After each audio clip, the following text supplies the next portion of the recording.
George, and today we're going to learn some food-related idioms. But before I begin, don't forget to like the video and to subscribe to the channel.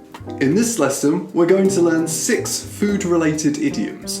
But before I tell you the definitions, see if you can guess what they mean by watching this video. My invention is like a tablet, but you can actually feel the paper. It's that real. I call it the Notebook 360 18543 C1962. In a nutshell, I think this will sell like hotcakes. It's not really my cup of tea, I'm afraid. Wait, watch the advert. I need to write something down, but I don't have my tablet. What should I do? Notebook 360. The advert's a bit cheesy. What do you know about business? Nothing. I'm leaving. I've got bigger fish to fry. You should take what he says with a pinch of salt. I think it's a great idea. Thanks. So that's the story. Can you guess what the idioms mean? The first idiom was in a nutshell. In a nutshell, I think this will sell like hotcakes. And we use this when we try to use as few words as possible to say the main points about something. For example, I once entered the Battle of the Bands at my school when I was 17. I won't tell you the whole story, but in a nutshell, we lost the Battle of the Bands because we were an awful band, essentially. I think this will sell like hotcakes. The next idiom is to sell like hotcakes, and we use this when something sells really quickly and in large numbers.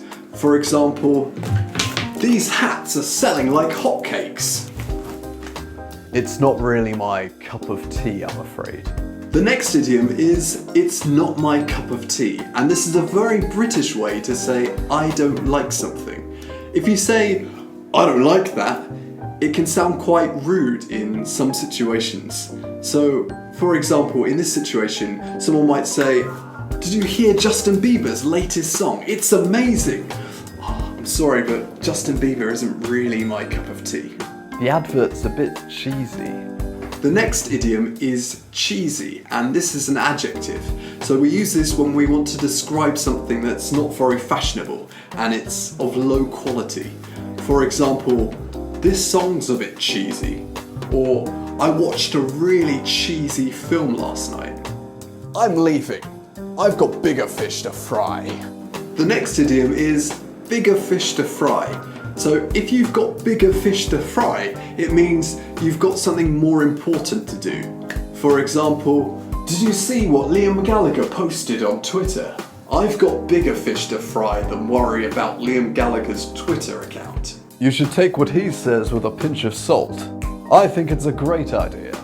The last idiom is to take something with a pinch of salt.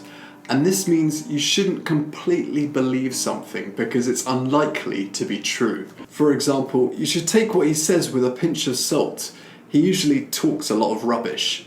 That's all we have time for today, but before I finish, can you guess what this idiom means? The first paper in the exam was a piece of cake. If you want to learn more about idioms, check out English Idioms in Use in the description below. And if you enjoyed this lesson, don't forget to like the video and to subscribe to the channel.